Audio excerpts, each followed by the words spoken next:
اعوذ باللہ من الشیطان الرجیم بسم اللہ الرحمن الرحیم الحمدللہ والصلاة والسلام علی رسول اللہ وآل رسول اللہ واللعنۃ الدائمہ علی اعدائہم اعداء اللہ اما بعد الفصل التاسع الممکن محتاج الی علتہ بقاء کما انہ محتاج الیہا حدوثا۔ مرحلہ چہارم کی نویں فصل کا عنوان اور کلیم یہ ہے کہ ممکن محتاج ہے اپنی علت کا بقا میں کما انہ محتاج الیہا حدوثا۔ ممکن اگر حادث ہونا چاہے، وجود پانا چاہے تو علت کا محتاج ہوتا ہے، اگر ممکن حادث ہو بھی جائے باقی رہنا چاہے تب بھی علت کا محتاج ہے۔ یہ فلسفی کلیم ہے۔ نویں فصل کا یہ کلیم در حقیقت یہ توحید کا ایک اعلی ترین بیان ہے۔ یہ فصل تاسع انتم الفقراء الی اللہ واللہ هو الغنی الحمید اللہ لا الہ الا هو الحی القیوم۔ هو الحی القیوم کی بہترین فلسفی تفسیر یہ فصل ہے۔ انتم الفقراء الی اللہ واللہ هو الغنی الحمید وتوکل علی الحی الذی لا یموت۔ یہ وہ قرآنی آیات جو ہر آن عالم و آدم کو خالق اکبر کی طرف اپنے وجود میں، اپنی بقا میں ہر آن محتاج قرار دیتی ہیں، ان آیات کا فلسفی بیان میں کہتا ہوں کہ یہ فصل ہے۔ اب اس کلیم پہ کہ ممکنات عالم جب منصہ ظہور پر آ گئے، وجود پانے کے لیے علت کے محتاج تھے، تو بقا و دوام کے لیے بھی علت کے محتاج ہیں۔ اس پہ دلیل کیا ہے؟ اس پر دو دلائل علامہ طباطبائی علیہ رحمہ نے یہاں پر قائم کیے ہیں۔ پہلی دلیل کیا فرماتے ہیں؟ وذالک، ایسا کیوں ہے؟ کیوں ممکن بقا میں اسی طرح سے علت موجدہ کا محتاج ہے جس طرح سے حدوث میں علت موجدہ کا محتاج ہے؟ وذالک، یہ احتیاج مندی، یہ نیاز مندی، یہ ممکن کا فقر، یہ ممکن کا جو ہے کنگلا پن، یہ کیوں ہے کہ اپنے وجود کی بقا میں بھی وہ علت کا محتاج ہے؟ لأن علت حاجتہ الی العلہ، کیونکہ ممکن کے علت کی طرف محتاج ہونے کی علت پچھلے چیپٹر میں اور پچھلی فصل میں ہم نے پڑھی کہ ممکن اگر ماہیت ممکنہ اگر حالت تساوی وجود و عدم سے نکلنا چاہے اور اس حالت سے نکل کر وجود کا لباس پہننا چاہے تو علت کی طرف محتاج ہے، اور علت کی طرف محتاج ہونے کا سبب اور موجب بھی ماہیت ممکنہ کا امکان ہے۔ یہ پیچھے ہم پڑھ چکے پچھلی فصل میں۔ تو فرماتے ہیں کہ یہ جو امکان ہے، لأن علت حاجتہ الی العلہ، امکان ہو، یہ امکان اس کے علت کی طرف محتاج ہونے کا موجب اور علت ہے۔ اب یہ امکان اگر ماہیت ممکنہ سے جدا ہو جاتا حدوث کے بعد، ایک ماہیت ممکنہ وجود میں آ گئی، یہ میز ایک ماہیت ممکنہ تھی، یہ اگر وجود میں آ گئی اور اب اس کا امکان اس سے جدا ہو جائے تو پھر تو یہ علت کی طرف محتاج نہیں ہوگی، لیکن جب تک اس میں امکان ہے یہ نہیں ہو سکتا کہ علت کی طرف محتاج نہ ہو۔ تیل کے اندر جب تک چکناہٹ ہے تو تیل چکنا کرے گا، وہ مرغن کرے گا، یہ نہیں ہو سکتا۔ جب تک اس کی ذات میں اور اس کی ذاتیات میں چکناہٹ پوشیدہ ہے اور چکناہٹ رکھی ہوئی ہے، یہ نہیں ہو سکتا کہ آپ ہاتھوں پہ روغن یا آئل لگائیں اور آپ کے ہاتھ چکنا نہ ہو، آئل آپ کے ہاتھوں کو چکنا نہ کرے، یہ نہیں ہو سکتا۔ تو ماہیت کے لیے امکان چونکہ اس کی ذات میں پوشیدہ ہے اور اس کا لازم ہے، اللازم لماہیت ہی، امکان ممکن کی ذات کا لازمہ ہے، لازم غیر قابل انفکاک، منفک نہیں ہو سکتا۔ تو بنابراین ممکن کہ علت کی طرف محتاج ہونے کا موجب چونکہ اس کا امکان ہے، تو یہ امکان اس کی ماہیت کا لازم ہے۔ تو واہ محفوظۃ معہ فی حال البقاء، یہ ماہیت جیسے عند الحدوث ساتھ تھی، ممکن کہ جب ممکن حادث ہو جاتا ہے تو ظاہر ہے اس سے اس کی ماہیت جدا تو نہیں ہو جاتی، اب بھی اس میں وہ امکانی ماہیت باقی رہتی ہے۔ تو جب تک ممکن کے اندر امکانی ماہیت باقی ہے، اس ماہیت کا لازمہ امکان بھی ساتھ باقی ہے۔ جب تک امکان باقی ہے علت کی طرف نیاز مندی اور احتیاج باقی ہے، لہذا ممکن جس طرح سے امکان کی وجہ سے حدوث میں علت کا محتاج تھا، اسی طرح سے بقا میں بھی اپنے امکان کی وجہ سے علت کا محتاج ہے۔ کما انہا محفوظۃ معہ فی حال الحدوث، جیسا کہ یہ ماہیت ممکن کے ساتھ محفوظ تھی حال حدوث میں بھی، جب حالت تساوی بین الوجود والعدم سے ایک ماہیت ممکنہ حادث ہونا چاہتی تھی، امکان اس کے ساتھ تھا اور ماہیت کی یہ ممکنہ امکانی ماہیت ممکن کے ساتھ تھی، یہ بعد الحدوث بھی اس کے ساتھ ہے۔ فَهُوَ مُحْتَاجٌ إِلَى الْعِلَّةِ حُدُوثًا وَبَقَاءً، بنابراین یہ جو ممکن ہے وہ علت کی طرف حدوث میں بھی اور بقا میں بھی محتاج ہے۔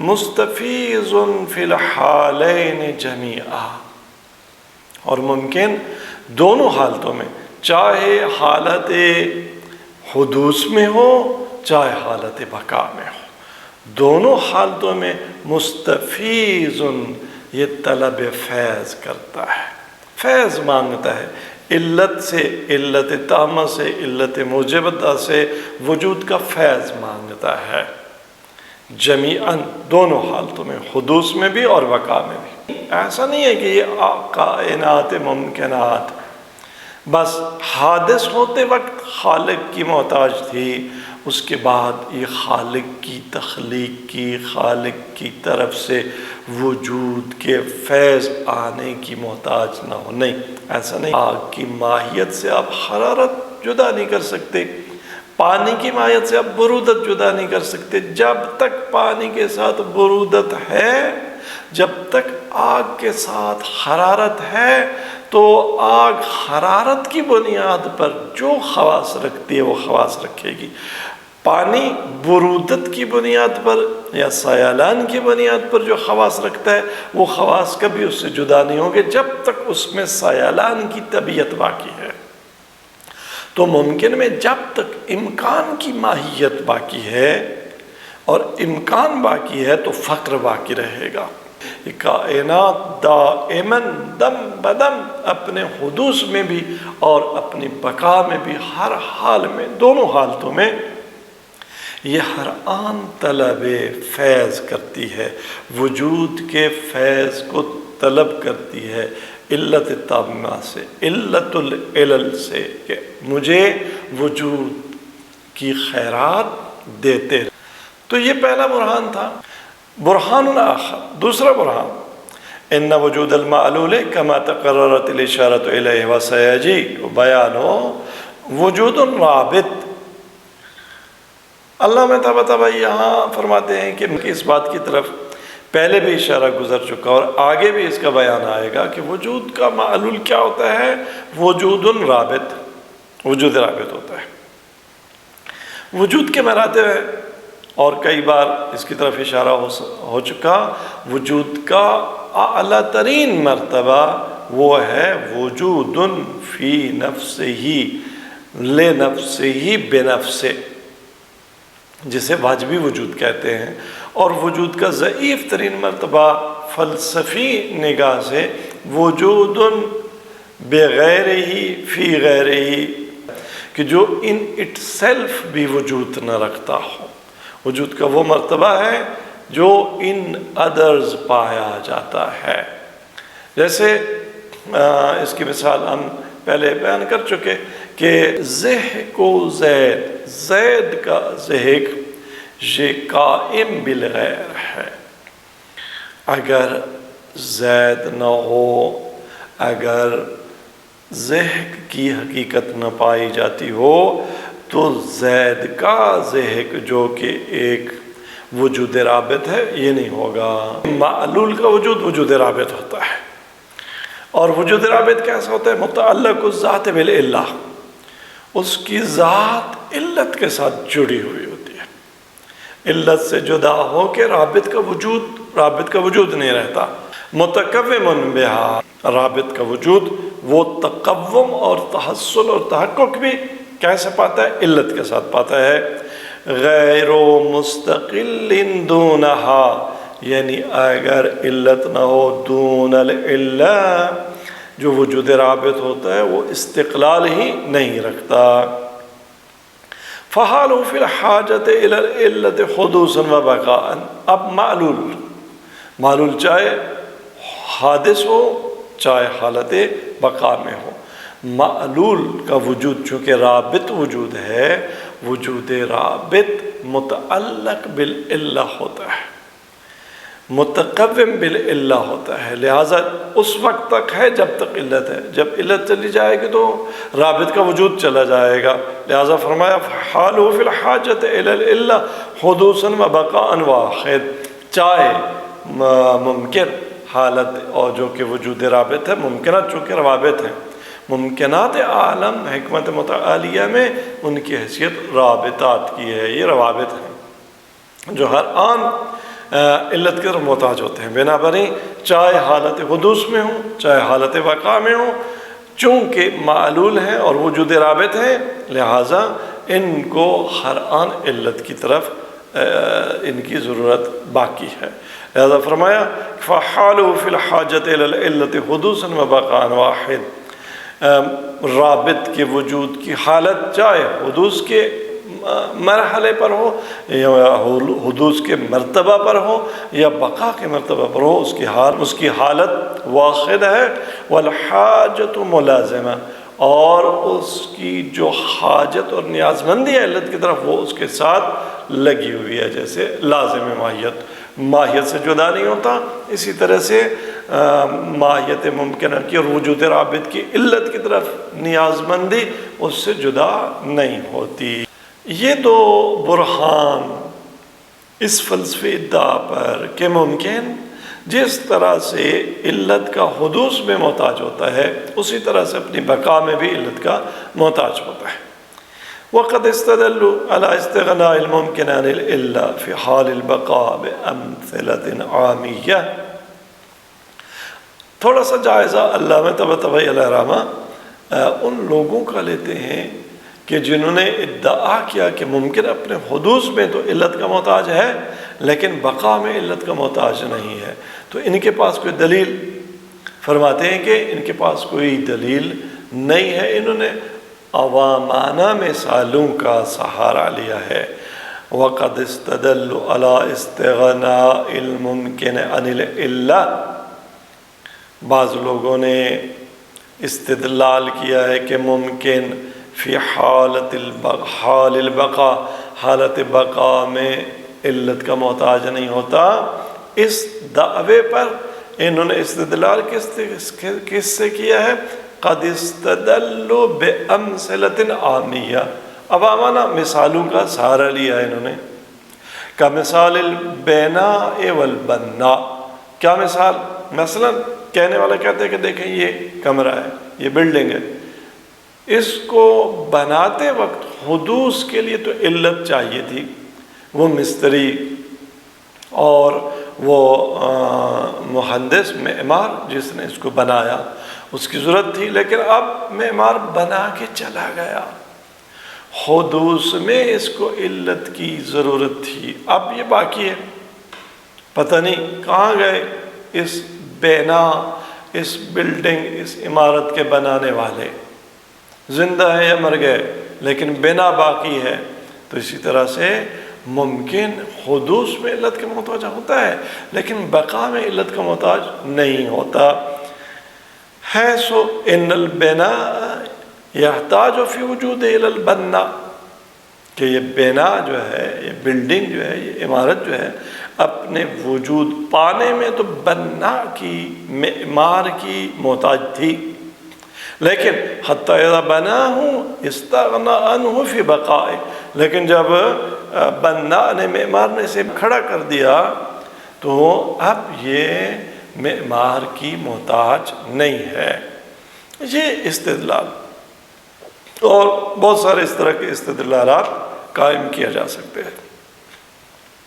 وَرُدَّ بِأَنَّ البناء ليس علة موجدة للبناء، اللہ فرماتے ہیں کہ اس دلیل کو رد کیا گیا ہے اس بیان کے ساتھ کہ بنا اور معمار، ہم آپ سمجھتے ہیں کہ اس بلڈنگ کی علت موجودہ ہے، لیکن نہیں، بنا نے اور معمار نے کیا کیا ہے؟ اس بنا اور معمار نے اینٹوں کو جوڑا ہے، اس بنا اور معمار نے دروازہ نصب کیا ہے، کھڑکیاں لگائی ہیں، نہ اینٹیں بنائی، نہ سیمنٹ بنائی، نہ سریا بنایا، نہ دروازہ بنایا، نہ کھڑکیاں بنائیں۔ اچھا، جس صاحب نے دروازہ اور کھڑکیاں بنائیں، جس صاحب نے اینٹیں بنائیں، اس نے مٹی کو اسمبل کیا، جوڑا، مٹی تو نہیں بنائی۔ جس نے دروازہ بنایا اس نے لکڑی تو نہیں بنائی، صرف لکڑی کو کاٹا، تراشا اور ایک مخصوص کالے میں ڈال دیا۔ اچھا، لکڑی کو کس نے بنایا؟ جس نے لکڑی کو بنایا، یہ لکڑی اپنی بقا میں اب بھی اس کی محتاج ہے، اس علت کی۔ لوہے کو جس نے اتارا، وہ لوہا اپنی بقا میں اب بھی علت کا محتاج۔ جس نے مٹی بنائی، جس نے مٹی کو وجود عطا کیا، اس مٹی کا وجود چاہے حالتیں بدلتا رہے، وہ وجود اب بھی محتاج ہے اس علت موجدہ کا۔ پس معمار، بنا نہ اینٹ کا علت موجدہ ہے، نہ سیمنٹ کی علت موجودہ ہے، نہ سریے کی علت موجودہ ہے، نہ لکڑی کی علت موجودہ ہے۔ لکڑی بنانے والا بھی لکڑی کی علت موجودہ نہیں ہے، دروازہ بنانے والا لکڑی کی علت موجودہ اور دروازے کی علت موجودہ نہیں ہے۔ لوہے کو سانچے عطا کرنے والا، وہ بھی علت موجودہ نہیں ہے۔ مٹی کو قالب اور سانچوں میں ڈھالنے والا، وہ بھی علت موجودہ نہیں ہے۔ علت موجودہ وہ ہے جس نے عدم اور وجود کے درمیان، جو ماہیات کی وجود اور عدم کے درمیان امکانی حالت تھی، وہاں سے نکال کر مٹی کو جس نے فرسٹ ٹائم وجود عطا کیا، وہ مٹی کی علت موجودہ ہے۔ جس نے درخت اگایا، وہ اس لکڑی کی علت موجودہ ہے۔ جس نے لوہا اتارا، وہ لوہے کی اور سریے کی علت موجودہ ہے۔ تو بنا کی علت موجودہ ہی نہیں ہے بنا، کہ آپ کہیں جی کہ وہ بنا صاحب چلے گئے تو بنا باقی ہے، نہیں، اگر بنا باقی ہے تو بنا کے ایک ایک جز کی جن کو ملا کر بنا نے بنا بنائی ہے، ان ایک ایک اجزاء اور جز کی جو علت موجودہ ہے وہ اب بھی باقی ہے، اس کو باقی ہونا چاہیے، تب یہ اینٹ، تب یہ سریا، تب یہ کھڑکیاں، تب یہ دروازے اس حالت میں باقی ہیں اور یہ بنا باقی ہے۔ بنا بنی ورد بأن البناء لیس علت موجدۃ للبنا، کہ بنا اور معمار وہ بنا کی علت موجودہ نہیں ہے، بل حرکات ید ہی، اس نے کیا کیا، اپنے ہاتھوں کی حرکت سے اینٹیں کی چنائی کر دی، نصب کر دیے، دروازے کھڑکیاں لگا دی، کیا کر دیا، یہ جو اس کے ہاتھ کی حرکات ہیں۔ علل معدہ، یہ علل معدہ ہیں لحدوث الاجتماع بین اجزاء البنا، یہ علل معدہ ہے کہ اینٹ پر اینٹ تھم جائے، رک جائے، جم جائے، دیوار مضبوطی کے ساتھ کھڑی ہو جائے۔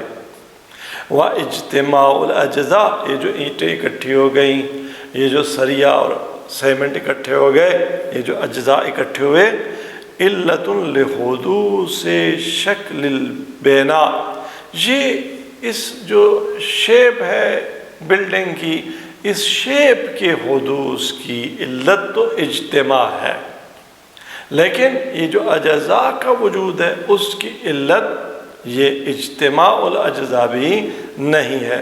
ثم الیبوسۃ علت لبقاء مدۃ یعتد بها، پھر اس سیمنٹ کا خشک ہو جانا، جم جانا، پک جانا، اور بلڈنگ کے اینٹوں کو، سریوں کو، ان کو جکڑ لینا ایک مخصوص مدت تک، جب تک کیمیکلی یہ مواد فاسد نہیں ہو جاتا، تو یہاں یہ جو یبوست ہے، یہ جو خشک ہو جانا ہے، یہ علت ہے لبقائہ، کہ بلڈنگ ایک عرصہ جو اس کی نیچرل لائف ہے اس میں یہ باقی رہے، مدتاً یعتد بہا، ایک ایسی مدت کی جس کو بالآخر کاؤنٹ کیا جاتا ہے۔ تو یہ علل یہاں پر کوئی بھی کہیں آپ کو علت موجدہ نہیں ملے گی ان ماہیات، امکانی ماہیات کی۔ تو علت موجودہ آپ کوئی ایک مصداق نہیں دکھا سکتے ماہیت ممکنہ کا، ایک ماہیت نے وجود پایا ہو، عدم سے وجود میں آئی ہو، حادث ہوئی ہو، وہاں پر علت موجودہ کی محتاج ہو اور بعد میں علت کی محتاج نہ رہی ہو۔